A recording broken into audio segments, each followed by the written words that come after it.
pose la question, où est Dieu? La réponse de ta question. Vivre ensemble.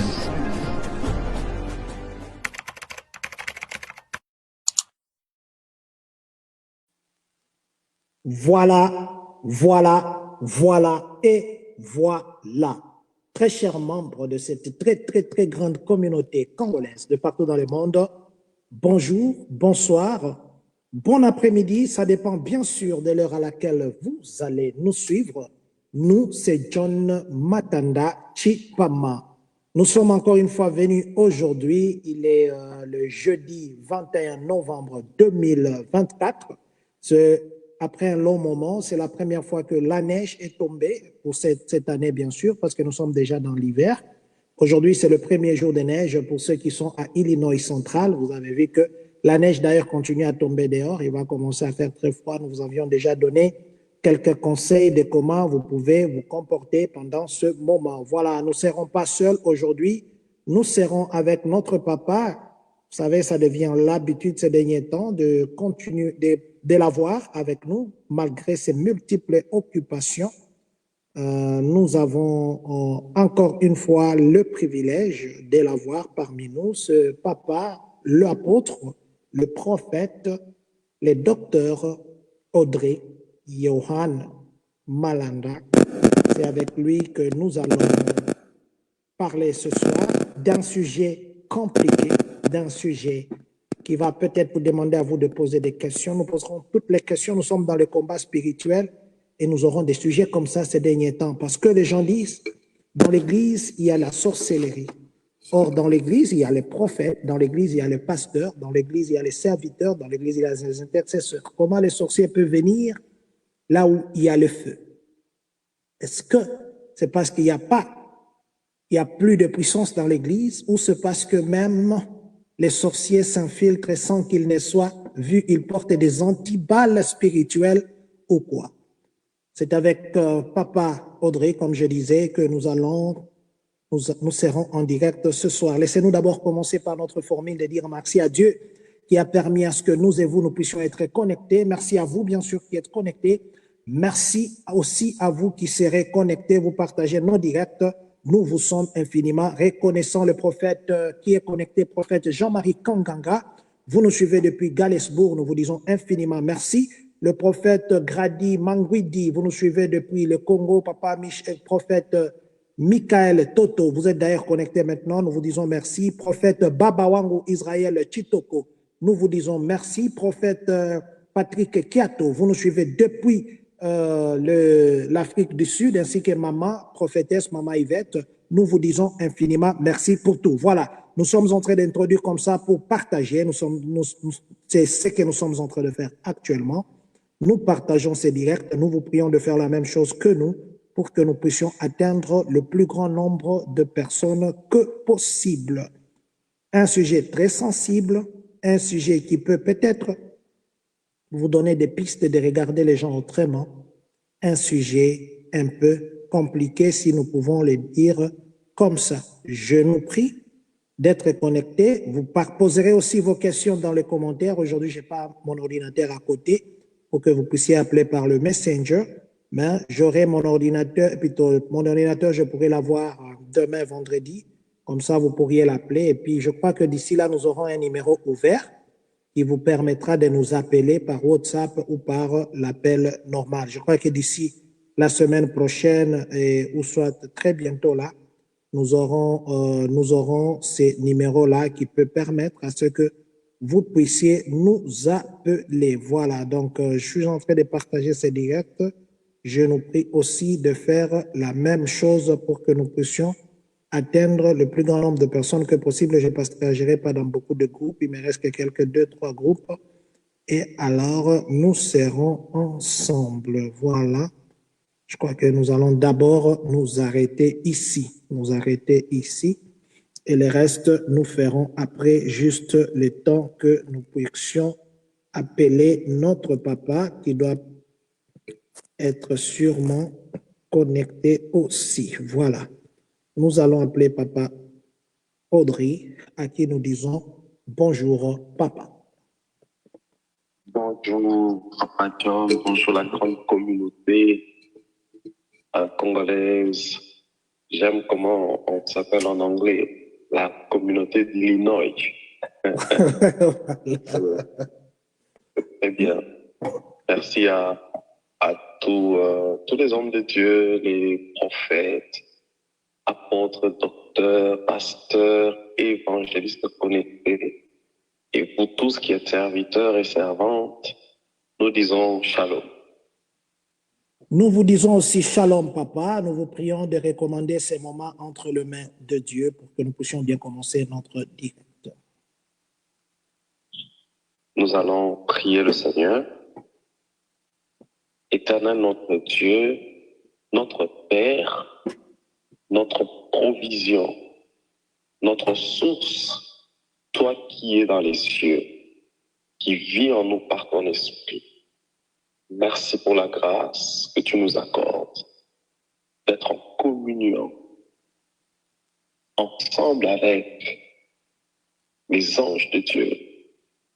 Merci pour ce temps béni où tu veux que nous puissions apprendre quelque chose, avoir une lumière, comprendre des réalités mystérieuses, des choses cachées. Merci de nous faire parvenir à la connaissance de la vérité, que nous puissions connaître le Fils de Dieu selon qu'il est écrit la vie éternelle, ce qu'ils te connaissent, toi, le seul vrai Dieu, et Jésus-Christ, celui que tu as envoyé. Seigneur, nous sommes disposés, nos cœurs ouverts et réceptifs pour recevoir ta semence. Ensemence-nous en ce temps et en ce moment béni. Bénis chaque famille, chaque enfant, chaque femme, chaque homme, chaque ministre de Dieu connecté pour ce moment. Seigneur, nous te cédons la place. Tu règnes en maître et en Seigneur. Au nom de Jésus. Amen. Amen, amen, amen. Voilà, nous vous disons infiniment merci, papa, d'abord pour votre temps. Nous vous disons merci, nous savons qu'il s'est fait tard au Congo. Nous disons aussi merci à tous ceux qui nous suivent souvent quand nous sommes connectés, à ceux qui nous conseillent, à ceux qui partagent nos directs. Papa Christian Punga et Maman Gladys, vous faites partie de ces gens-là. Papa Flore Ngolou, Maman Joël, vous faites partie de ces gens-là. Nous vous disons infiniment merci. Pasteur Daniel Matondo, merci beaucoup, ainsi que tous les autres pasteurs des Champaignes. C'est vrai que nous sommes venus sans aviser, mais je sais que l'Éternel vous fera connecter à ce direct qui sera un direct de connexion spirituelle. Papa, c'est vrai que ça fait très longtemps que nous ne sommes pas en direct avec vous. Vous savez aussi que quand ça fait longtemps, les gens semblent oublier la dernière bénédiction que vous nous aviez laissée ou que vous nous aviez donnée. Est-ce que vous pouvez peut-être juste résumer ce qu'a été le dernier direct que nous avions fait? Merci encore une fois, Papa John. Le dernier direct, je crois que c'était sur les maris et femmes de Dieu. Nous avions posé des bases scripturaires pour comprendre avec la Bible qu'est-ce que c'est que ce phénomène. Est-ce que voilà, ces esprits existent dans l'Écriture? Comment la Bible aborde le sujet? Et nous sommes partis du texte principal pour expliciter le monde spirituel, la réalité du combat spirituel. Et nous avons placé les bases de l'existence des démons. La Bible en parle. Et nous ne sommes pas censés ignorer que la Bible parle des démons. Et partout où l'évangile est prêché, les démons sont chassés.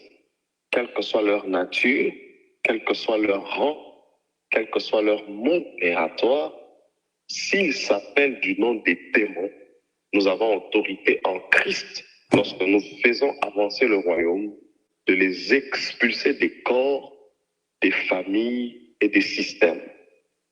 Et nous avons chuté avec, je crois, le premier domaine pour comprendre comment une famille ou quelqu'un peut être habité ou peut être oppressé par ce type d'esprit qu'on appelle le marine spirit, les esprits des eaux. Nous avons donné comme premier point de repère, c'est l'étude antérieure ou l'étude du sang. Il faut étudier la génétique. D'où est-ce que vous venez? Et nous avons posé les bases pour que les gens comprennent que s'ils descendent des familles avec un arrière-plan coutumier, des familles dans lesquelles il y a eu un chef coutumier, des familles dans lesquelles on a exercé un pouvoir ancestral, généralement, ces personnes-là ont une certaine autorité et lèguent à travers les générations, ils arrivent à contrôler par certains pouvoirs d'autres personnes. Et ils peuvent faire office de mari de nuit dans la vie des femmes, d'homme de nuit dans la vie des hommes. Ça, c'était la première base et nous avons promis d'y revenir. Voilà. Voilà, nous avons promis d'y revenir. D'ailleurs, il y a beaucoup de questions. Alors aujourd'hui, nous avons voulu faire une toute petite transition parce que nous sommes toujours dans le combat spirituel. Aujourd'hui, nous avons voulu parler de la sorcellerie. La sorcellerie qui divise les familles, la sorcellerie qui s'interprète chacun de sa façon, la sorcellerie qui fait à ce qu'aujourd'hui au Congo, il y a beaucoup d'enfants qui sont dans la rue. La sorcellerie, la sorcellerie. Papa, vous en tant que prophète, vous en tant qu'apôtre, comment vous définissez la sorcellerie? La sorcellerie, je vais utiliser mes propres mots avant d'utiliser les mots de la Bible. Sorcellerie, c'est tout ce qui est nocif à l'épanouissement de la vie de Dieu au-dedans de nous ou de la vie de Dieu avec nous. Tout ce qui attaque l'expansion ou l'expression de la vie divine, c'est de la sorcellerie. Et vous allez comprendre, Papa John, que nous vivons dans un monde où il ne faut pas seulement voler la nuit sur un balai, comme on nous l'a présenté dans les dessins animés, pour être sorcier. Aujourd'hui, déjà avec la jalousie, par exemple, plusieurs sont en train de faire le stage professionnel pour devenir des sorciers, des experts en sorcellerie. Alors, sorcellerie, c'est tout système de l'ennemi, tout système, que ce soit dans le monde démoniaque ou que ce soit dans le monde des hommes, qui vise à neutraliser ou à nuire à l'expression de la vie de Dieu dans la vie de quelqu'un, à l'expression de la destinée de Dieu dans la vie de quelqu'un. Ça, c'est ma propre définition. Si je m'en tiens à ce que la Bible enseigne, la Bible compare et met des bases entre la sorcellerie, qui est autrement appelée l'art de la magie, de la divination, l'art d'évoquer les morts, ou toute autre pratique mystique qui vise à honorer, à célébrer Satan, à le servir et à nuire au dessein de Dieu dans une ville, dans une maison ou même dans la vie d'un individu. Voilà. À nuire dans la vie des individus, dans une maison, dans une ville, ainsi de suite. Est-ce que vous pensez que ce terme-là, sorcellerie, est dans la Bible? Oui, exactement. Si oui, donnez-nous les versets, nous allons lire ensemble. Oui, nous allons lire la première mention, ça dépend. On va prendre Louis II pour ne pas trop s'égarer. Mhm. On va prendre Deutéronome. Deutéronome.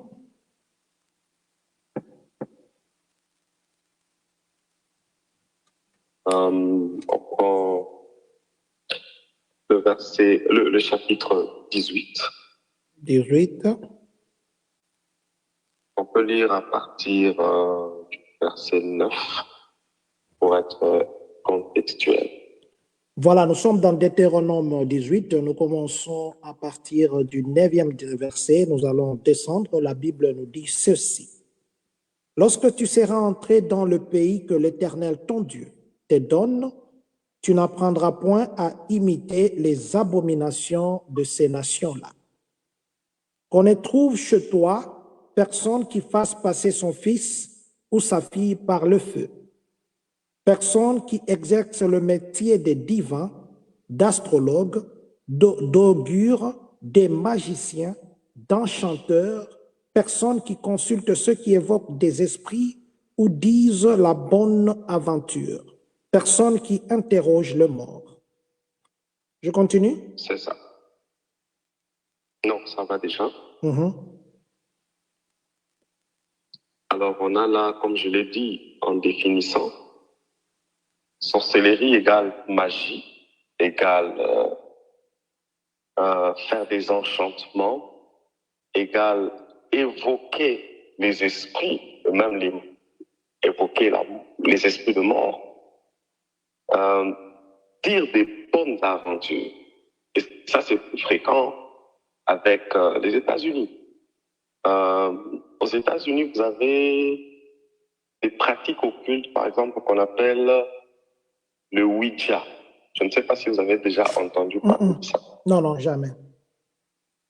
Le Ouija. La plupart, dans les écoles, les universités, utilisent ça. C'est une planche. Voilà. Pour ne pas trop rentrer en détail, mais c'est une des pratiques de la sorcellerie. On va prendre toujours dans la Bible un autre texte. Mais jusque-là, la Bible n'a pas clairement dit le mot sorcier. Je crois bien. Bon, il est dit jusque-là les versets que je viens de lire. Bon, on va ajouter Exode. Exode. 22. Exode 22. Verset 17 et le verset 18. Voilà, nous sommes dans Exode 22, 17 à 18. La Bible nous dit ceci. Si le Père refuse... Je commence à 16, ok. Nous sommes dans Exode 22, 16, nous descendons. Si un homme séduit une vierge qui n'est point fiancée et qu'il couche avec elle, il paiera sa dot et la prendra pour femme. Si le père refuse de lui accorder, il paiera en argent la valeur de la dot de vierge. Tu ne laisseras point vivre la magicienne. 19. Quiconque couche avec une bête sera puni de mort. Non, ça va. Ça va.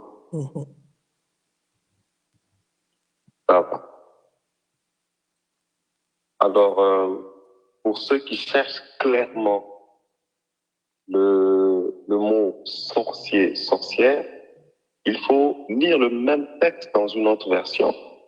Par exemple, vous avez la version King James?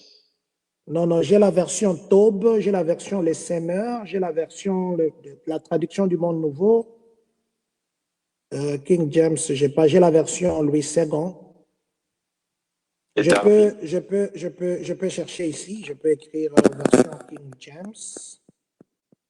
D'accord, King James français. Yeah. La Bible du Semeur, nouvelle édition de Genève. Taïja, Syria. Ici, je vois Louis II, la Bible du Semeur, nouvelle édition de Genève, second 21. Je vais chercher ça. Je vais écrire ici.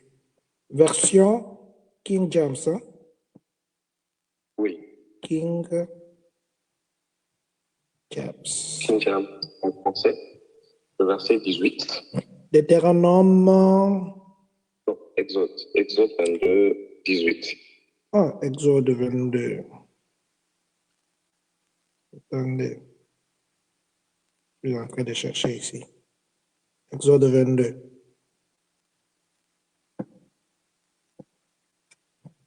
Exode 22. Ça, c'est Exode 22. Il y a 3 versions ici, 4 versions. Même King James, c'est en anglais. Oh, ça, c'est en anglais. Ça ne me donne pas en français. En anglais, ça dit quoi? En anglais, je vais aller à 16 à 18. Non, lisez directement le verset 18. Ok, je suis en anglais à 18. La Bible nous dit ceci. Through short, not suffer a witch to live. Voilà. Yeah, ça parle de... Yeah, through short, not suffer a witch to live.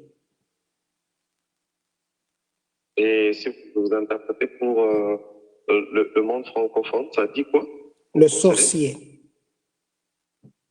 Ça dit les sorciers. Witch, c'est les sorciers, oui. Ah, voilà. Donc, comme je le disais, il faut comprendre dans la Bible, c'est des mots de la même famille. Sorcellerie, magie, enchantement, quelqu'un qui évoque le mort, qui pratique l'astrologie ou qui fait toutes sortes de services auprès du malin, auprès du diable, dans le but de nuire à la destinée de quelqu'un. Et c'est comme ça que vous allez lire, par exemple, que Dieu dit, et Moïse prophétise, il dit, par exemple, l'enchantement ne peut rien contre Jacob. Le mot enchantement, là, c'est le mot sorcellerie. C'est le même mot en poids comme sorcellerie. L'enchantement, la divination ne peuvent rien contre Jacob. C'est la sorcellerie qui est cachée derrière, parce que c'est le même mot, c'est des mots de même famille. Bon, papa Audrey, le sorcier ou l'enchanteur ou le sorcier devient sorcier, c'est lui qui va consulter ou c'est lui qui exerce. Je vais dire ceci. Nos joueurs, par exemple, nos joueurs, il y a des équipes, moi j'ai joué dans quelques équipes. Pour jouer au foot, on va vous demander de faire des histoires que l'équipe, le capitaine et le staff vous obligent à faire. Dans ce cas, on va dire que tous nos joueurs-là, la plupart d'eux d'ailleurs, sont des sorciers parce qu'ils vont consulter ceux qui consultent les morts et parlent aux esprits. Les catcheurs, je ne parle pas des catcheurs américains, je parle des catcheurs congolais. On va aussi les placer dans la même catégorie. Si oui, donc, nous regardons le sport des sorciers ou quoi? Ah, c'est une très bonne question. Je veux qu'on ne perde pas de vue, le but que j'ai mentionné dans la définition. Ce que j'ai dit, qu'on parle de sorcellerie quand le but est de nuire, de faire obstacle à la destinée ou à l'épanouissement de la vie de Dieu dans la vie d'une personne, parce que dans le contexte chrétien, lorsque nous voulons nous épanouir en Christ, laisser s'exprimer cette vie, et qu'il y a une force occulte, il y a une force d'enchantement, une force de magie, une force venant du pouvoir ancestral, des choses comme ça, qui vient faire obstacle. Là, le but est connu, c'est de la sorcellerie. Alors, dans les autres cas, quelqu'un qui va juste consulter, qui va faire ceci, cela pour réussir et tout, quand est-ce qu'on peut parler de sorcellerie à ce niveau-là? lorsque lui-même, dans sa propre vie, il est en train d'aller vers Satan pour des choses qu'il peut obtenir de Dieu. Lorsqu'il va vers l'ennemi pour des choses que Dieu peut donner en Christ, il combat sa propre destinée. Il est en train de vendre, d'échanger, en fait, de faire un échange. Et là, dans ce contexte, la sorcellerie prend le nom de l'idolâtrie. C'est le même mot. Ce sont des sorciers, mais qui ne travaillent pas à détruire une église, par exemple, mais qui travaillent à détruire leur propre vie. Donc, dans ce contexte, on va dire qu'ils sont sorciers de leur propre vie, si ça peut se dire. Ils sont des sorciers de leur propre vie. Mais lorsque on revient à la définition que j'ai donnée, lorsque quelqu'un, de manière consciente, s'engage à attaquer Papa John directement comme ça, attaquer la famille de Papa John, il vise à nuire, à faire obstacle au plan de Dieu pour votre vie, catégoriquement, vous avez affaire à un sorcier. Catégoriquement, vous avez affaire à un sorcier parce que la sorcellerie, c'est un langage qui sort facilement. La sorcellerie, tout ça, avant que nous ne puissions entrer de l'église, est-ce qu'il y a des signes extérieurs d'un sorcier? Est-ce qu'il y a une façon que quelqu'un peut regarder comme ça? Il dit, ça c'est un sorcier. Je vais expliquer avec des petits sous-thèmes ou une petite sous-question. Il y a généralement les gens qui disent que leur tante ne les aime pas, la tante à la sorcellerie. Généralement, dans beaucoup de familles, moi je me dis, on oublie que sa propre mère est tante de quelqu'un d'autre. Il y a dans nos tantes, dans nos familles, quand quelqu'un devient vieux, une vieille personne, généralement cette personne, on l'associe à la sorcellerie. Ça, ce sont des choses que les gens disent. Il y a des gens aussi qui disent, quand quelqu'un ment beaucoup, on associe ça à la sorcellerie. Il y en a aussi qui disent, quand quelqu'un a un mauvais cœur, il n'aime pas les gens, on l'associe à la sorcellerie. Est-ce que ce sont des signes que nous tous, nous pouvons dire, quand nous voyons ça, c'est la sorcellerie, ou bien spirituellement, il y a des signes que vous, aujourd'hui, vous pouvez nous dire, quand vous voyez ça, faites attention. Ok, très, très bonne question. Merci. Je crois que tous les prophètes sont en ligne, ne vont pas me contredire sur ce point. En fait, il faut comprendre que Dieu dit à Israël de ne pas imiter les pratiques des cultes des païens. Parce que Israël est un peuple consacré, il appartient à Dieu. Et Dieu lui interdit d'aller voir ou de copier les cultes, la manière dont les païens qui ne connaissent pas Dieu font les cultes. Le mot culte, c'est le mot qui a donné la culture. Partout où il y a une culture, il y a un culte derrière. Vous voyez? Et tout ce qui n'est pas la culture du royaume de Dieu, je ne dis pas forcément que c'est de la sorcellerie, mais j'aimerais qu'on mette un équilibre. Il y a d'une part des choses bonnes dans nos coutumes, dans nos cultures, mais tout ce qui vise à nuire, je vais revenir sur ce point jusqu'à la fin, tout ce qui vise à nuire, à détruire, à échanger, à faire perdre l'investissement de Dieu dans la vie de quelqu'un, c'est de la sorcellerie. Sous toutes ses formes, qu'elles soient sous toutes ses formes, qu'elles soient visibles ou invisibles. Alors dans ce cas, maintenant il nous faut peser et discerner. Premièrement, dans les signes extérieurs, comme vous avez clarifié déjà avec la question, beaucoup de gens se trompent sur l'aspect physique.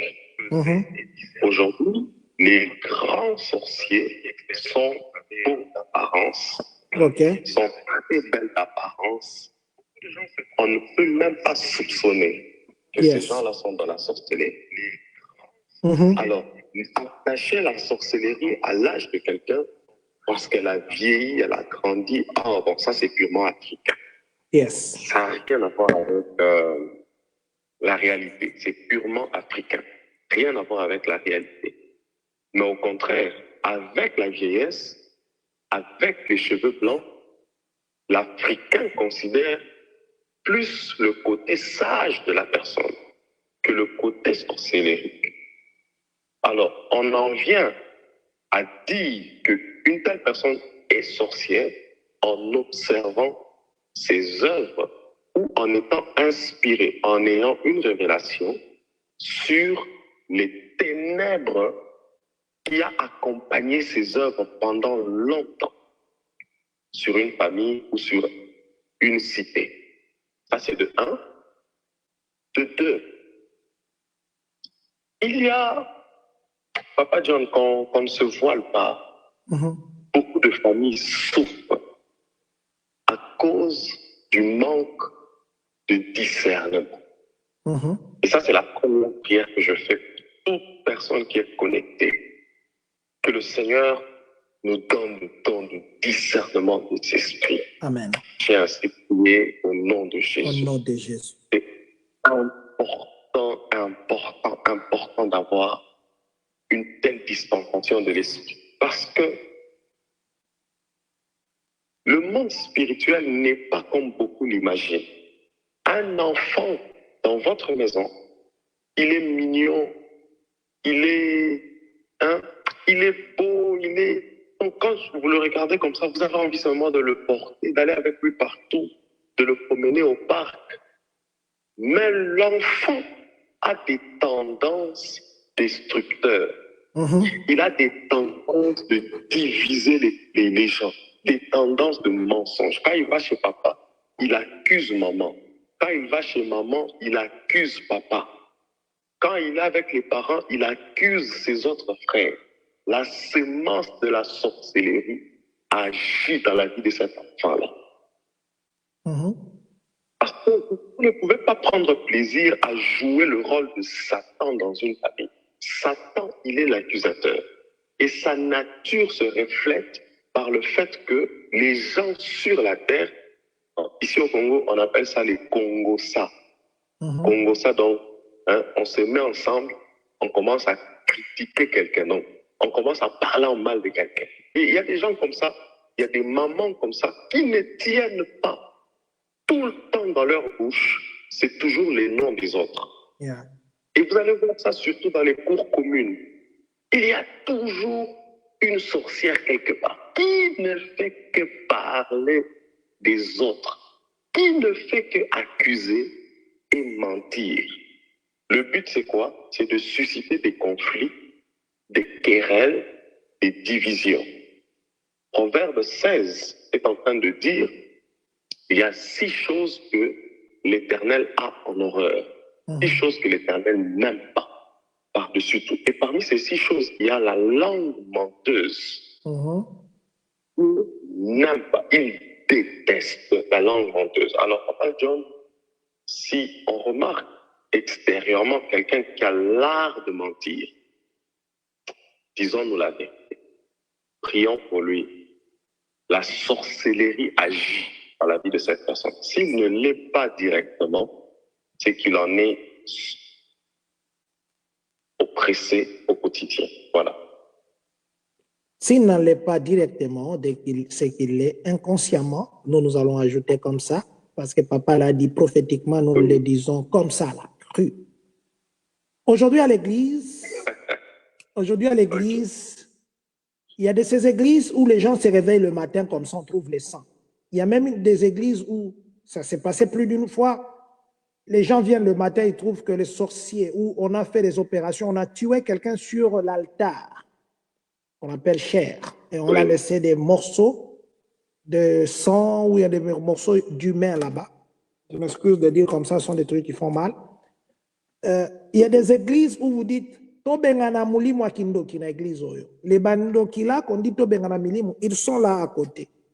Pourquoi l'église aujourd'hui n'arrive pas que quelqu'un qui est spirituellement négatif ne puisse pas entrer dans ça. Parce que l'église devait être un lieu où un sorcier ne pouvait même pas arriver parce que là, il y a Dieu. Est-ce que ce parce que Ok. les pasteurs n'ont plus ces premiers pouvoirs octroyés par Dieu? Est-ce que c'est parce que les pasteurs se font passer des pasteurs, mais ils n'ont pas cet appel? Est-ce que c'est parce que les intercesseurs n'ont plus cette vision? Je me rappelle même que quelqu'un aujourd'hui, je lisais sur son statut, il disait qu'il y a un prophète qui va se marier à une femme, qui dit qu'il voit tout, mais il n'a pas vu que sa propre femme le trompait. J'ai lu ça sur un statut aujourd'hui. Est-ce que c'est parce que ces prophètes-là se retrouvent dans le cas d'une église qui ne voit pas qu'elle est sorcière dans l'église, ou c'est parce que le pasteur joue aussi avec le sorcier les mêmes jeux? Ok. Très bonne question. Merci. Bon, ce que je vais dire ici va un peu choquer. Puisqu'on est là, est-ce que c'est un moment de partage et nous sommes bénis et tout? Alors, premièrement, la présence de Dieu ne signifie pas l'absence de ténèbres.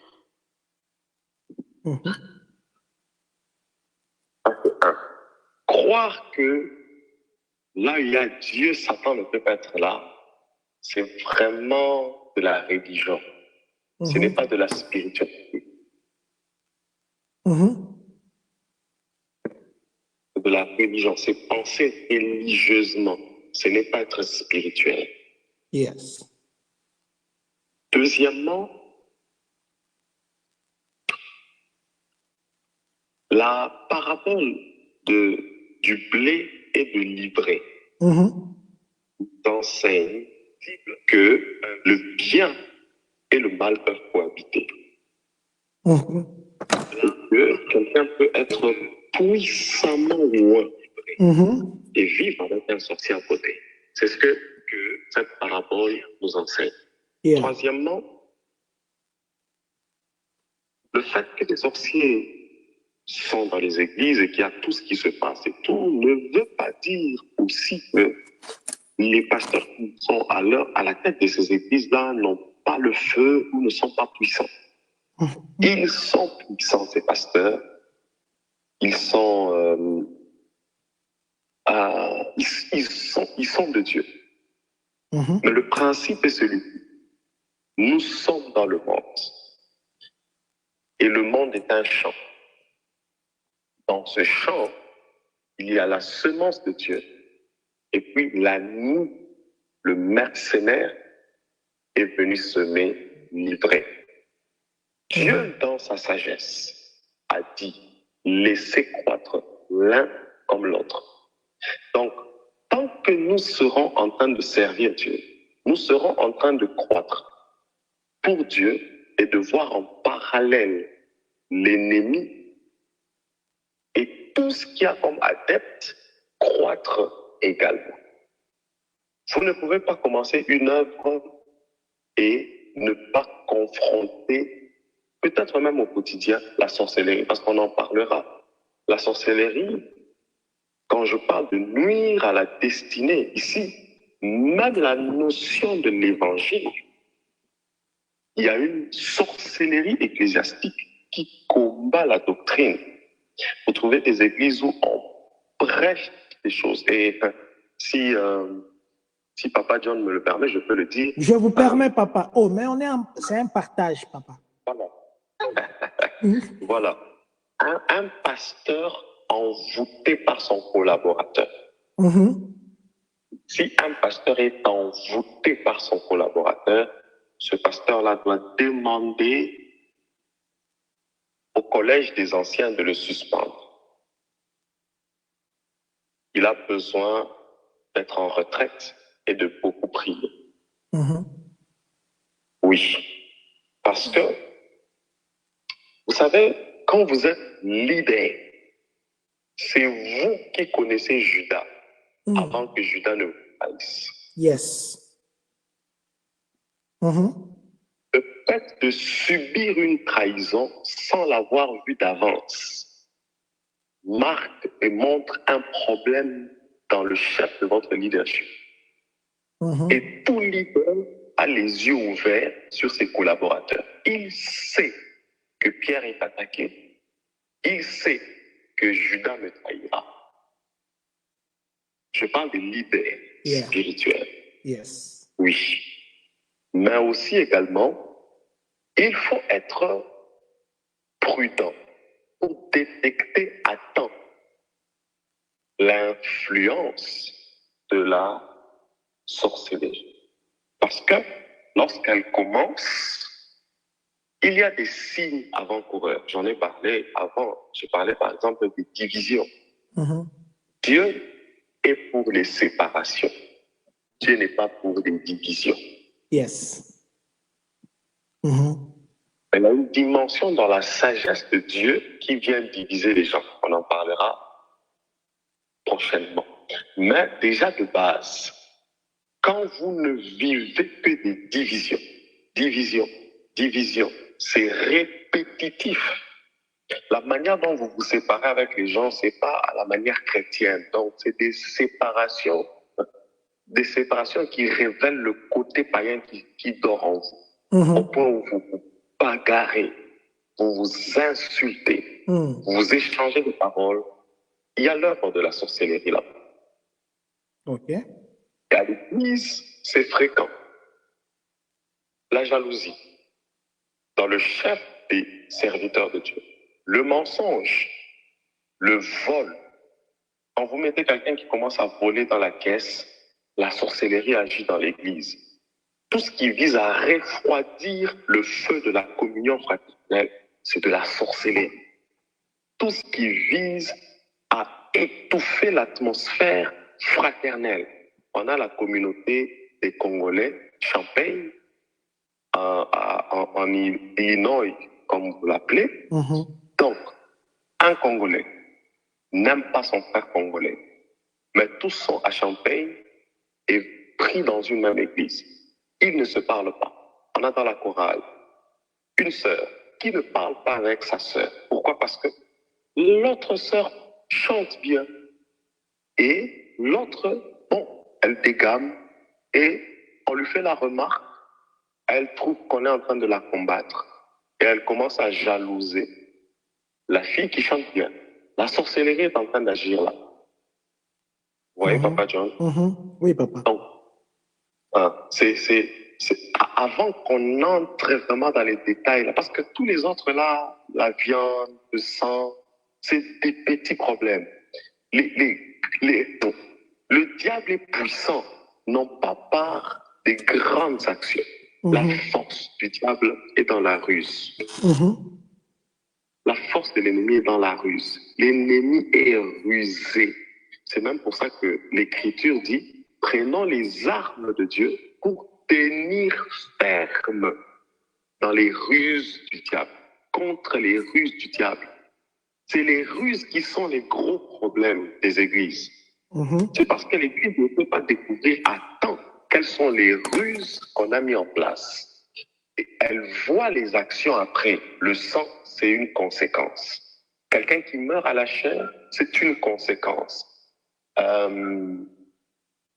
Tout ce qu'il y a comme autre signe de la sorcellerie, des conséquences, ce ne sont que des conséquences. Il y a des choses à découvrir. Il faut découvrir les causes qui font arriver les effets que nous voyons. Vous vous réveillez le matin, vous allez au boulot, on a déjà tué un animal, un chat, devant votre porte du bureau. Vous voulez ouvrir la porte du poignet, il y a du sang sur le poignet. Ce n'est qu'une conséquence. Trouvez la ruse derrière ça. Parce que vous ne pouvez pas contrefaire quelque chose qui a été fait par la sorcellerie. Si vous ne comprenez pas si vous ne comprenez pas le sacerdoce qui a été appliqué là-bas, la Bible dit ceci. Ne prenez point part aux œuvres infructueuses des ténèbres, mais condamnez-les. Je vais vous donner le texte. Oui. Oui. C'est l'une des premières mentions de la condamnation, l'une des mentions de la condamnation dans l'Écriture. La Bible ne dit pas que tout ce qui est révélé est condamné.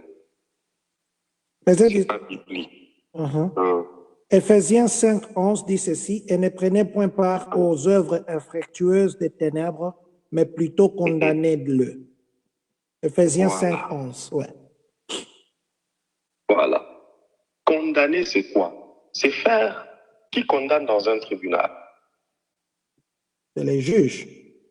Le juge. Voilà. C'est faire l'œuvre d'un juge. Quand le juge condamne, qu'est-ce qu'il dit? Je vous condamne à. Vous allez passer, vous êtes condamné à. Autant Vous allez faire 5 ans. Voilà. 5 ans en prison, travaux forcés, vous allez payer telles amendes. Donc, la condamnation, c'est pas seulement dire je condamne, je condamne, je condamne. Non, c'est dire des choses. Par exemple, j'ai constaté l'œuvre de la sorcellerie dans une famille. Les enfants ne s'entendent pas. Comme je l'ai dit, le fils aîné accuse ses frères chez les parents. Quand il est avec papa, il accuse maman. Quand il est avec maman, il accuse papa. Le but, c'est quoi? C'est qu'il veut diviser. Il veut créer un trouble dans l'harmonie familiale. J'arrive, je trouve un tel désordre. Je commence à condamner l'œuvre de la sorcellerie.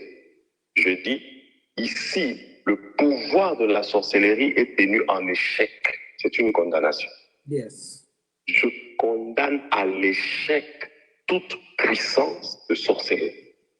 Je condamne à l'échec tout pouvoir de la sorcellerie. Rien de ce qui a été établi ici ne réussira. La sorcellerie ne prospérera pas dans cette maison. C'est ça condamner. C'est dire, c'est faire appliquer une sentence. Et là, il faut comprendre, si on a des juristes, de temps en temps, il faut parler avec des juristes pour comprendre le langage des cours de cassation, des cours d'appel, comment ça se passe. Yes. Avec une telle notion, une telle compréhension, vous pouvez mieux appréhender le concept même de combat spirituel, d'autorité spirituelle, de confrontation spirituelle, comment chasser les démons, c'est se tenir dans les tribunaux de nuit, réclamer son droit, ses devoirs, and so. J'ai beaucoup parlé, donc on passe à la prochaine question. Non, vous n'avez pas beaucoup parlé. Vous nous avez expliqué, donc l'Église aujourd'hui, un sorcier peut se permettre d'aller là-bas et faire ses histoires parce que nous sommes dans ce monde. Alors les chrétiens, ils vont se cacher où? Parce que même le pasteur, aujourd'hui, il y a des gens qui vont comme ça avec des signes extérieurs. Il va dire, pasteur, en tout cas, je vois ma sœur là, en tout cas, elle ne peut pas manquer la sorcellerie. Ma sœur, à chaque fois que je passe, elle me regarde avec un regard compliqué. Tout ce que je veux porter, elle veut que ça soit à elle. Pasteur, comment tu trouves? À partir de te dire, le pasteur te dit, faut faire attention, ta sœur là est une sorcière. Et le pasteur ou le prêtre, le prophète, il crée des conflits dans des familles qui, en termes normaux, n'existent pas. Parce qu'il s'est fié à ce qu'on lui a dit et il crée un problème. Et ce sont des choses que nous vivons actuellement. Et il y a des gens qui sont dans la caisse de l'église, il y a des gens qui passent prêcher à la chair, qui montent même à la chair, qui prêchent calmement, mais la nuit, ce sont des grands maramajas. Pourquoi est-ce que la chair là, où les gens disent, nous sommes venus ici, nous avons prié la chair, personne ne peut... Mais les petits sorciers là, ils viennent là-bas, ils jouent avec, ils viennent là-bas, ils prêchent même, ils sont là même dans l'intercession, ils sont là même dans la caisse. Pourquoi cette chair? La présence de Dieu, vous avez dit, n'exclut pas. Mais la prière chasse les démons. La prière chasse. Pourquoi ça ne les dénonce pas? Mais ça fait des confusions dans des familles des gens. Très bonne question. Parce que ce que l'Église ne comprend pas aussi, c'est que la sorcellerie, quel que soit tout ce qu'on peut dire dessus, c'est aussi une œuvre de la chair. Et tout chrétien, quel qu'il soit, est appelé à crucifier la chair. Hmm. Bon, je ne dis pas qu'il y a une part de sorcellerie dans chaque chrétien, mais entre guillemets, il y a une part de sorcellerie en chacun d'entre nous. Dans quel sens? Lorsque vous commencez à évaluer, prenons l'exemple. Aujourd'hui, Papa John est là et demain, Papa John se retrouve à la Maison Blanche. Il est Amen. béni par Dieu. Je reçois la prophétie. Amen. Amen. Il est béni par Dieu, il commence à prendre des avions. On a, sur une semaine, on a 7 jours et lui prend des avions.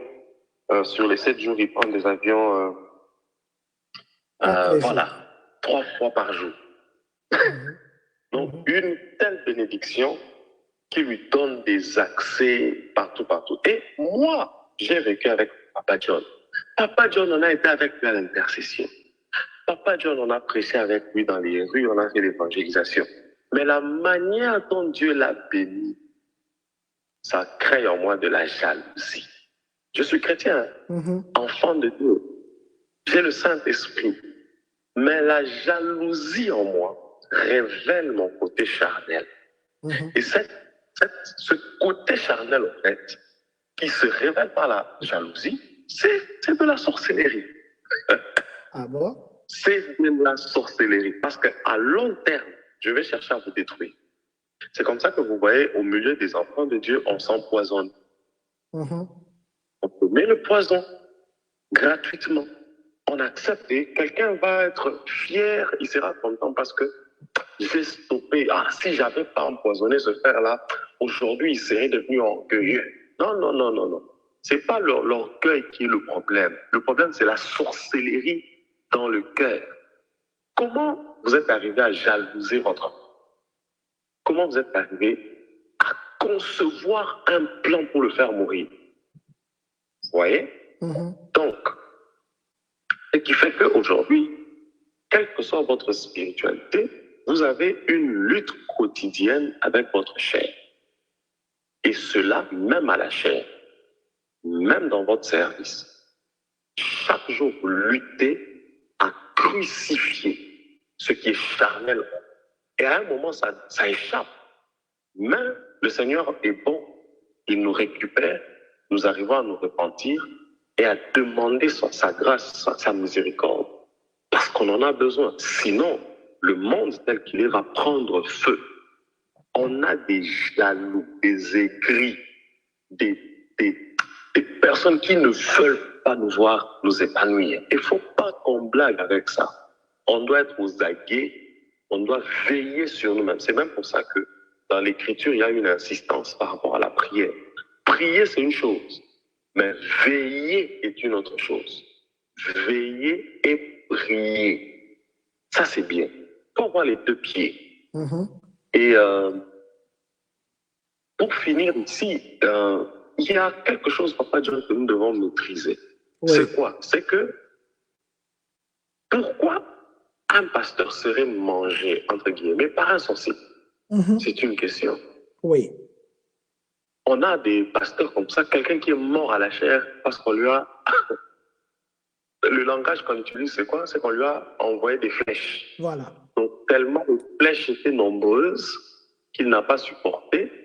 Et puis nous disons, comment? Mais un serviteur de Dieu, Dieu le connaissait, non? C'est pas Dieu qui l'avait envoyé, mais il est mort. Oui, il est mort. Parce que dans ce monde, comme j'ai dit, c'est un rapport de force, c'est un rapport de puissance. C'est un rapport. Nous vivons dans un ring spirituel. Nous sommes en lutte contre des ennemis puissants. Et la Bible reconnaît que le monde est sous l'autorité du malin. Et déjà le malin avec tous les ravages qu'il fait. Si vous ne travaillez pas la puissance dans votre ministère, vous serez au menu du repas des sorciers dans une certaine saison de votre vie. C'est comme ça que vous ne devez pas blaguer, chrétiens du monde entier, chrétiens de la communauté congolaise de Champaign, Illinois, États-Unis, blaguez avec tout, mais ne blaguez pas avec une vie sérieuse dans la prière. Vous pouvez blaguer à l'école et reprendre l'année, blaguer au travail et être renvoyé. Vous pouvez blaguer en cours de route et être arrêté par la police. Mais la prière, on ne blague pas avec une vie de prière. Parce que Satan est comme un lion. Il rugit, il est blessé. Il cherche qui il peut dévorer. Et si vous êtes dans sa ligne de mire, il y a ce qu'on appelle la réalité des balances spirituelles. Ça veut dire, on va estimer le poids que vous avez par rapport à une action que vous voulez poser. Certains démons résistent à votre ministère. Pourquoi? Parce qu'ils pèsent votre nom. Quel est le poids de votre nom? C'est fils de Séba. Il y a des juifs là qui ont voulu chasser l'esprit qui les animait. Et le démon qui était en eux a dit, nous connaissons Jésus. Le nom même que vous citez, nous connaissons. Paul même, nous savons qui il est. Vous êtes qui? Parce qu'il y a aussi ce genre de choses qui nous arrivent. Vous entrez dans une famille. Seigneur, je crois à la famille. En ton nom, je mets ton autorité dans cette famille. Règne dans cette famille. Et puis les démons vous regardent. Ah, vous êtes qui pour nous chasser? Remarquez que les démons reconnaissaient le Fils de Dieu. Quand il venait vers eux, il disait, hey, es-tu venu pour nous perdre? Parce qu'ils connaissaient, la Bible dit, voyant la gloire qui accompagnait le Fils de Dieu, même les esprits lui étaient soumis. Pourquoi? Parce que quand Dieu vous envoie, my God, ça je vais dire, ne faites pas les choses uniquement par conviction. Faites les choses par mandat. Yes. Beaucoup sont dans des choses pour lesquelles ils ont été convaincus de faire. C'est pas suffisant. C'est pas suffisant. Ésaïe était en train de prophétiser. Ésaïe chapitre 1, il prophétisait déjà. Ésaïe chapitre 2, il prophétisait. Jusqu'à Ésaïe chapitre 6, il entend une voix qui pose la question. Qui enverrai-je et qui parlera pour nous? C'est que tout ce temps, Ésaïe parlait pour qui? Qui l'avait envoyé? C'est Dieu. Et il s'est retrouvé dans une situation telle que il reconnaît qu'il est pécheur. J'essaie de comprendre. Et je comprends que l'une des dimensions dans lesquelles Ésaïe péchait, c'était pas qu'il était seulement avec les autres. Il était en train de pécher dans un péché collectif dont nous tous on est en train de faire quelque chose qui est mal. Je me dis qu'il s'est lancé très tôt par conviction prophétique. Et il a commencé à servir le Seigneur. Et heureusement, Dieu, dans sa bonté, l'a récupéré. Vous imaginez le Bouddha. Et c'est comme ça qu'on a beaucoup de pasteurs. Il a commencé l'église parce qu'il a quitté sa couverture spirituelle. Il n'a pas été ordonné. On n'a pas prié pour lui. Et il va commencer à prier dans les familles. Il était juste intercesseur. Il a commencé à aller prier dans les familles. Qui t'a envoyé? Qui t'a mandaté? La raison pour laquelle beaucoup meurent, parce que la plupart vont ça et là, ils n'ont aucun mandat. Et quand les démons voient ça, bon, vous n'avez aucune carte. Rien ne rassure spirituellement. Rien ne montre que vous avez une charge spirituelle pour faire ce à quoi vous avez été envoyé. Je vais finir par ce témoignage. En 2012, j'étais dans une famille, j'étais allé accompagner mon pasteur. On est allé prier dans la famille d'une des autorités de la ville à l'époque. Et moi, j'étais un jeune jeune chrétien, trop zélé. J'aimais beaucoup prier, mais sans trop comprendre la profondeur des choses. Bien. Et on arrive dans la parcelle. Mon pasteur, lui, c'est un voyant, c'est un prophète. Il arrive, bon, il voit ce qu'il voit. Et moi, je suis là, je ne vois rien. J'entre seulement. Et puis, on entre au salon, je m'assois, je commence à mal me sentir. Je me sens tellement mal. Quand on commence la prière, je n'arrive plus à prier. Yes. Je me sentais tellement mal. Et sur place, j'ai eu la malaria. Ça m'a frappé toute la nuit, vous imaginez, de 22h à 5h du matin. Je n'ai pas prié, j'ai rien fait. J'ai commencé à demander pardon. J'ai dit, Seigneur, les péchés que j'ai faits depuis ma naissance, les péchés que je connais et les péchés que je n'ai pas encore commis. Toi, Seigneur, tu connais mon cœur, pardonne-moi. Parce que cette situation aussi, je ne la comprends pas. J'ai confessé tous les péchés du monde. Rien n'a Quand on a quitté l'environnement de cette parcelle, je suis rentré chez moi à la maison. J'ai juste dormi un peu. Et puis je me suis réveillé 1 heure après. Je me sentais bien. J'ai demandé à mon pasteur, qu'est-ce qui s'est passé? Pourquoi ça peut arriver? Et c'est là qu'il a commencé à me parler des alliances. Et c'est là qu'il a commencé à me dire, mon fils, tu peux être seulement à l'église, mais tu n'as aucune alliance avec le Dieu de l'autel, le Dieu que je sers. Tu es seulement là, chrétien, mais tu n'as aucune relation avec le Dieu de cet autel-là. Il te faut une connexion avec le Dieu de l'autel. On ne peut pas seulement être chrétien. Il faut avoir un mandat. Il faut te cacher sous une couverture spirituelle. Et c'est ça qui m'a manqué à l'époque. Et quand j'ai commencé à comprendre ces choses, je n'allais plus dans certaines familles de moi-même. Quand je devais aller, je demandais, papa, est-ce que je peux aller? Si papa m'autorise, c'est bon, je pars. Je sais que ce n'est pas seulement mon autorité, mais quelqu'un a parlé sur moi. Parce que Satan, le désordre qu'il y a chez Satan, c'est quoi? C'est que Satan n'est soumis à personne. C'est pourquoi il manque d'autorité. Nous sommes soumis à Dieu. Et à travers Dieu, soumis aux hommes que Dieu a établis sur nous. Entre autres, nos parents. Un chrétien qui est impoli face à ses parents, qui ne respecte pas ses parents, qui n'honore pas ses parents, sera victime de la sorcellerie. Parce qu'il n'a pas de couverture au-dessus de lui. Un jour, on va le manger. Un chrétien qui n'a pas d'égard face à ses parents spirituels, c'est compliqué. Sa vie sera seulement compliquée. Vous ne pouvez pas vivre en dehors des principes et espérer honorer Dieu par votre vie. Amen. Amen.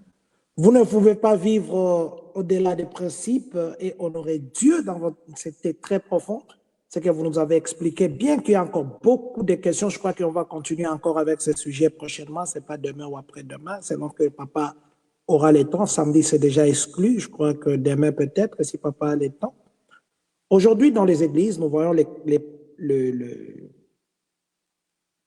les chrétiens passaient beaucoup de temps à chasser un démon imaginaire, un sorcier imaginaire. Nous voyons des gens commencer à faire des prières par répétition. Les chrétiens, ils peuvent passer 10 heures en train de prier, seulement en train de chasser les mouli moyakindoki. Est-ce que, parce que vous êtes spirituel, vous pensez que les sorciers aussi s'occupent trop de nous en passant beaucoup de temps comme ça? Ou c'est nous, les chrétiens, qui nous occupons trop de ces sorciers qui n'existent peut-être même pas, que nous créons dans l'imaginaire parce qu'on nous a donné un sujet de prière? Si jamais ça existait, combien de fois on doit prier pour le même sorcier? Est-ce que le sorcier, il a peur de nous ou c'est nous qui avons peur du sorcier? Très bonne question. Je crois que le chrétien doit se concentrer sur la mission de Dieu. C'est ce qui est important. C'est dans la mission qu'il rencontre les sorciers. Bon, ce que nous faisons aujourd'hui, surtout nos églises africaines, j'en parle, c'est que nous sommes trop conscients du diable. Et c'est cette conscience qui crée un diable imaginaire Yes. qu'on chasse tout le temps. Satan est rusé pour deux choses principalement. Un, il vous fait croire qu'il n'est pas là alors qu'il est là. Deux, il vous fait croire qu'il est là alors qu'il n'est pas là. Généralement, les chrétiens tombent dans ce piège. Ils vont chasser un diable qui les a fait croire qu'il est présent alors qu'il est ailleurs. Satan se promène. Il n'est jamais à deux endroits au même moment. Donc, imaginez, on le chasse à Champagne alors qu'il est au Congo. Ou on le chasse au Congo alors qu'il est en Chine. Bref, lui-même est en train de s'étonner. Il dit, on me chasse là-bas alors que je ne suis pas là-bas. Yeah. Yes. Bref. Yes. Ça, c'est le pied. Maintenant, les chrétiens, nous ne devons pas donner trop d'importance. La Bible dit, on a lu dans Éphésiens, ne prenez point part aux œuvres. Ça veut dire ceci. Dans votre mission, vous allez remarquer, vous allez rencontrer des œuvres infructueuses des ténèbres. Vous allez rencontrer ça. Mais quand vous rencontrez ça, qu'est-ce que vous faites? Condamner. Le problème, nous cherchons à négocier. On cherche à comprendre. On enseigne dessus. Séminaire, 6 mois. On est en train d'enseigner sur une année comment vaincre la sorcellerie. C'est bien. C'est bien. Mais quelqu'un qui n'a pas la conscience de la mission, ce thème ne va pas l'aider. Parce qu'après avoir vaincu la sorcellerie, sa vie n'a aucun sens. Quel est le sens de la vie? C'est le but pour lequel on a été créé. Le but pour lequel on est né de nouveau. La mission. Donnez-vous une mission. Vous serez fort. Vous allez vaincre facilement. Donnez-vous une mission. Quand vous allez au service, dites-vous, je vais au service pour que Christ soit vu, que Christ soit Seigneur dans ce service, que mes collègues connaissent Christ. Vous allez rencontrer la sorcellerie. Mais comme vous êtes animé par la mission, vous avez directement la force. Quand vous la verrez, vous allez la condamner facilement. Mais si vous vous dites, ces jours-ci, on me combat beaucoup, hein? Au travail, là, il y a les combats, on me combat voilà. beaucoup. Oui. Ce terme-là, surtout. Vous allez commencer à prier, Seigneur, délivre-moi. Seigneur, libère-moi. Seigneur, que ta main me sorte de la sorcellerie. Et puis le Seigneur vous regarde. Ah, il vous regarde. Et puis il envoie un ange. Un ange vous libère un peu. Et puis vous êtes un peu libéré. Vous avez une promotion. Dès que vous avez la promotion, les combats augmentent. Vous rentrez encore auprès du Seigneur. Seigneur, les combats, Bitumba Vinangaï, Nzambe, Mungu. Vous priez encore un saut, un saut, un saut. Mais quand vous avez la conscience de la mission, vous êtes une autorité, vous êtes un gouverneur, vous êtes un juge. Vous arrivez dans le boulot, vous constatez que vous êtes combattu. Vous êtes fils de Dieu. Yes. Vous êtes la lumière. Brillez. Les ténèbres ne négocient pas devant la lumière. Yes. Les ténèbres sont en place et que vous allumez et qu'il y a la lumière, les ténèbres disparaissent. Brillez. Ça veut dire soyez vous en tant qu'enfant de Dieu. Travaillez votre identité chrétienne. Vous aurez toute force et toute énergie, toute puissance pour mettre à terre n'importe quel plan de l'ennemi. N'importe. Et je mets au défi quiconque dans le monde se déclare être enfant de Dieu. Je mets au défi tout enfant de Dieu. Travaillez sur votre mission. travailler sur le mandat d'évangélisation, le mandat d'amener et de faire avancer le royaume. Aucun diable ne résistera sur votre chemin. Aucun diable ne résistera sur votre chemin. Papa, je crois que on va continuer encore avec ce sujet parce qu'on va parler aussi de la délivrance de la sorcellerie, où on dit que ça ne se délivre pas. Ce n'est pas une question que je poserai aujourd'hui, c'est juste pour mettre l'odeur au nez. Je peux dire qu'on parlera un autre jour de ça. Mais du moins, je voudrais quand même terminer par cette question parce que je vais vous laisser aussi dormir. Il est presque 2 heures du matin là-bas au Congo. Permettez quand même que je vous pose cette dernière question qui va clôturer notre direct d'aujourd'hui en vous disant infiniment merci. Il y a aussi la question de bien ni bien. Je crois que je vais prendre ça et puis je pose ma dernière. Je vais prendre les deux au même moment. Bien ni bien a dit ceci. Le sorcier entre-t-il en conflit entre eux? Est-ce que le sorcier peut être en conflit entre eux? Ça, c'est la question de notre frère bien ni bien. Et la dernière question que moi, peut-être, j'avais pour aujourd'hui, c'est je suis entré dans beaucoup d'églises américaines ici. Je suis entré dans des églises d'autres nationalités. Je n'ai pas encore entendu une seule seconde où ils prient pour chasser la sorcellerie. Pourtant, ils utilisent la même Bible, là, de King James, la Bible de Semeur, la Bible de ceci, Nouvelle-Jérusalem.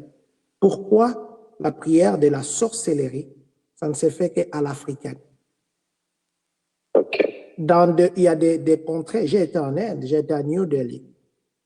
Ils ont des bouddhistes là-bas, ils ont l'hindou, ils ont des dieux comme ça. On ne mange même pas des vaches. Vous passez sur la route avec des vaches. Tout ça, on les donne même des ornements. Pourquoi dans des pays comme ça, on ne pense pas que ce qu'ils font, ce n'est pas la prière que les Africains font? Pourquoi est-ce que quand nous sommes dans ce pays-ci, ces églises qui nous ont amené la façon de prier, ne prient pas de la façon à chercher les sorciers ou parler de la sorcellerie? D'ailleurs, ils ne parlent même pas de ça. Ils célèbrent même de Halloween, qu'en termes normaux, nous associons ça à toutes ces histoires. Est-ce que c'est quelque chose que nous avons inventé et qui commence à prendre, qui a pris maintenant effet parce que nous l'avons inventé? Ou dans la séparation biblique, il y a une partie qui a été adressée aux Africains et une partie qui a été adressée aux Occidentaux? Vraiment. Oui. Très question. Alors, que les sorciers se chamaillent, se disputent entre eux, je ne sais pas. Je ne suis pas sorcier et je n'ai jamais été avec un camp de sorciers pour savoir ce qui se passe. À moins que je dois recevoir la révélation, je donnerai une réponse au frère. Je suis vraiment désolé. Je n'ai pas de réponse à une telle question.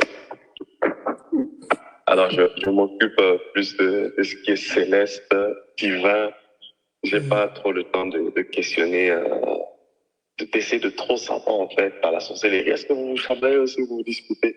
Bon, je conclue en disant que si nous sommes humains et qu'il ne manque pas de disputes entre nous, de temps en temps, ils se disputent aussi. C'est humain. Alors, de deux, l'évangile est le même. Il a la même saveur partout. C'est le même goût, quels que soient les continents. La mission, elle est une. Et le royaume, il est un. Il n'y a pas deux royaumes de Dieu, 3 ou 4. C'est un seul royaume que nous devons faire valoir. Et la Bible déclare, le royaume ne consiste pas en parole, mais en puissance. C'est car l'évangile est la puissance du salut. Amen. La puissance pour quiconque croit. Yes. Partout où l'évangile est prêché, il y a une démonstration de puissance. Alors, selon les contrées, cette démonstration diffère. Comme je l'ai dit en amont, il y a des confrontations au niveau spirituel, qu'on appelle des confrontations de puissance.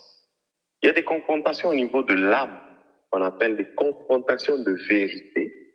Il y a des confrontations au niveau du corps. C'est là qu'on a la guérison, les miracles, tout ça, ce sont des preuves que l'évangile avance. Mhm. Quelque part, vous avez des gens comme le pasteur Benny qui arrive et qui fait une croisade.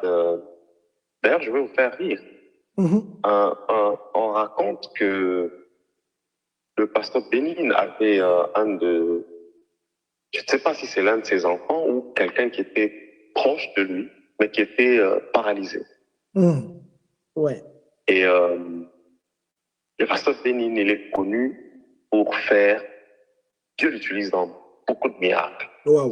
Mais la personne qui était avec lui toutes ces années restait paralysée. Yes. Et le pasteur Bénin, au fait, ne savait pas c'était quoi, au fait. Jusqu'à ce que Dieu met en contact le pasteur Bénin et le pasteur Chris Oyakilome du Nigeria. Et quand le pasteur Chris Oyakilome, qui aussi exerce beaucoup la guérison, il arrive chez le pasteur Bénin. Le pasteur Bénin lui présente le cas de ce frère-là qui est handicapé. Et le pasteur Chris crie directement. Il dit, ah, there is a demon here. Il y a un démon ici. En autorité, il chasse le démon. Et puis il dit à la personne, stand up. Et la personne se lève, la paralysie est partie. Wow. Et le pasteur Bénin dit, mon Dieu, donc j'étais face à une solution devant toutes ces années, mais je ne connaissais pas assez le monde spirituel pour savoir que des démons peuvent détenir la santé de quelqu'un. Et vous voyez, il y a des contrées où les démons n'agissent pas sur l'intellect, ils agissent sur le corps. Et Jésus a traité toutes ces dimensions de confrontation. Et vous avez par continent une variété d'expressions démoniaques. En Inde, par exemple, c'est l'idolâtrie, le berceau de l'idolâtrie. Et l'Inde, les démons qui sont là-bas n'habitent pas des corps pour les rendre malades. Ils habitent des systèmes pour imposer une culture d'idolâtrie. L'évangile qu'on va prêcher en Inde n'est pas le même qu'on va prêcher en Afrique. C'est le même Jésus, mais en Inde, on ne doit pas chasser un démon. On doit briser un système. Vous voyez la différence? Oui. En Afrique, maintenant, c'est l'inverse. L'Africain, certains peuples sont connus pour ne pas laisser les autres émerger. Vous voyez? Il suffit que quelqu'un, en Afrique, il y a des peuples qui ont la mentalité des crabes. Dès que quelqu'un essaye de lever la tête, on prend une pince, on la tire vers le bas. Yes. On va se mettre ensemble, on se dit, nous allons t'envoyer aux États-Unis. Mais dès que tu arrives là-bas, n'oublie pas, tu dois faire venir toute la famille. Tu arrives aux États-Unis, tu oublies seulement d'envoyer l'argent. Demain, tu vas te laver comme ça, tu entres dans la douche, tu sors de la douche, tu te retrouves. Au Congo. Tu te dis comment c'est possible. Donc, voilà. Et nous, les esprits qui gouvernent l'Afrique ne sont pas des esprits des mêmes systèmes qui gouvernent l'Asie. Et c'est la même chose avec les Amériques. Ce n'est pas le même système. Vous voyez la différence entre l'évangile in South America et l'évangile in North America. En Amérique du Nord, on n'avait pas fait face à beaucoup de systèmes des Indiens. C'était plus facile parce que c'était vierge. C'était des terres vierges. Mais l'Amérique latine, en passant par le Mexique jusqu'au Pérou, on a bâti des temples à des divinités par des peuples indiens. Oui. Vous voyez? Et là-bas, vous n'allez pas avec Jean 3,16. Si vous n'avez pas de puissance, on vous tue. Oui. Il y a des chefs de gangs. Et ça a commencé à gagner les États-Unis aujourd'hui. Il y a des chefs de gangs, il y a des meurtres dans les rues, on tue n'importe comment. Quand vous voyez ces signes-là, comprenez que le système spirituel est en train de changer. C'est que vous êtes en train d'inviter petit à petit la présence d'une autre divinité. Et quand une divinité arrive sur un territoire, elle impose un culte, Et avec le culte vient une culture. Pour détecter la présence d'un esprit quelque part, il faut étudier la culture qui anime l'âme, la population de cette contrée. Et c'est là que vous saurez si vous faites face à un esprit qui habite un système ou à un esprit qui se plaît à maîtriser des corps seulement. Papa John, je finis en disant ceci.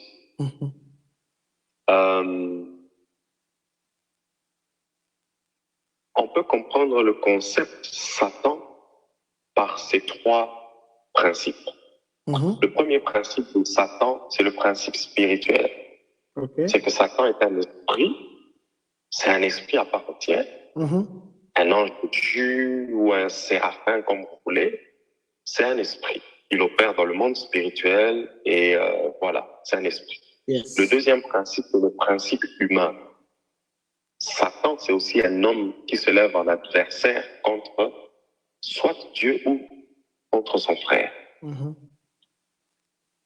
Donc, tous les arrières de moi, Satan, ce n'est pas forcément des Satans spirituels, c'est aussi des Satans mentaux, des Satans dans le mental. Un mental qui s'oppose, qui fait adversaire au plan de Dieu. Ça s'appelle Satan. Le troisième principe, c'est le principe gouvernemental. Les lois. Satan, c'est des lois qu'on adopte et qu'on vote dans un parlement. Et aux États-Unis, vous êtes en train de subir quelques lois d'une femme qu'on appelle Alice Bailey. Alice Bailey a établi 10 principes pour chasser Dieu des États-Unis. Parmi les lois qu'elle a votées, il y a l'enfant a le droit de porter plainte. Bon, je suppose, nous, on a grandi avec la correction. Si on agit mal, papa pouvait me fouetter ou me remettre de main. Mais aux États-Unis, ils vont appeler. Est-ce qu'on fouette l'enfant? Child abuse. Elle peut appeler la police à cause de ça. Et les gens ne savent pas. C'est une loi qui fait imposer Satan. Parce qu'elle s'attaque, elle se lève en adversaire contre un principe biblique qui est la correction. Corrige l'enfant, c'est biblique, c'est divin. Vous voyez, papa? Oui, papa. Donc, il y a à boire et à manger sur la manière de donner des messages selon les continents. Je crois qu'on a le temps, on va vraiment y revenir. Ça, c'est vraiment du domaine de l'apostolie. Je suis fier quand j'enseigne ça.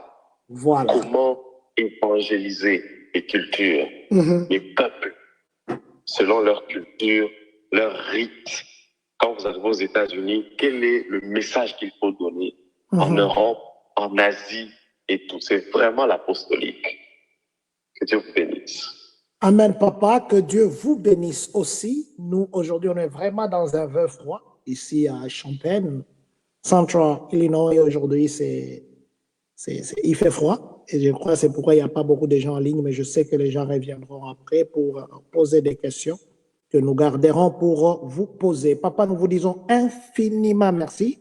C'est un sujet, les sujets spirituels, les sujets de combat, les sujets de monde spirituel des maris, des femmes de nuit, des sujets de combat spirituel. C'est un sujet que nous aurons toujours des questions. Souffrez que nous vous revenions de temps à autre, peut-être demain aussi, selon que votre disponibilité le permettrait. C'est vrai que demain, peut-être, nous serons nous rentrerons un peu tard, mais nous allons nous communiquer au courant de la journée. Nous vous disons infiniment merci. Papa, ce que moi, je vous demande comme prière aujourd'hui, c'est peut-être que l'évangélisation est sectorielle, selon que vous nous avez dit.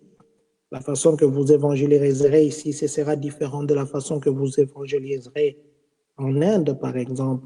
Mais peut-être que les esprits liés à cette personne-là, on a réclamé un jour quelque part, qui n'a pas respecté l'engagement tout en étant envoyé dans un pays étranger, ça le suit. Ma prière que je demande aujourd'hui à vous, c'est de faire cette prière pour qu'il y ait déconnexion de ce contrôle spirituel par rapport aux gens qui vivent à Champagne, aux gens qui vivent à l'étranger. Que le Seigneur nous donne un esprit de discernement afin que nous puissions voir le vrai dans le faux dans le vrai et le vrai dans le vrai. Et nous vous disons une fois merci, merci beaucoup une fois de plus, Papa. Merci pour votre disponibilité, merci pour votre temps. Il doit être 2 heures du matin chez vous, 1h30, 11 minutes. Je crois qu'il est 1h11 minutes. En tout cas, vous êtes encore debout pour la communauté. C'est ce que je disais l'autre fois. Vous veillez avec nous. Merci de veiller avec nous. Merci infiniment. Si vous pouvez nous recommander ces moments ici entre les mains du Seigneur et surtout prier pour que le Seigneur nous donne le don de discernement et savoir ce qui est bien et savoir là où il y a le faux, là où il y a le vrai, là où il n'y a pas de confusion, là où il n'y a pas d'éloignement et que Dieu bénisse tous ceux qui nous suivent. Merci, Papa. Amen. On va prier le Seigneur. Tendre Père, je te demande 3 choses.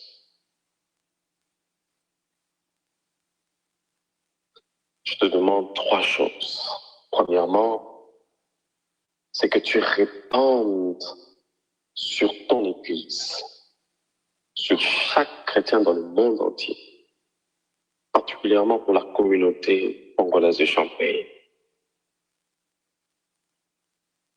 Le Saint-Esprit qui est en chacun d'entre nous, je prie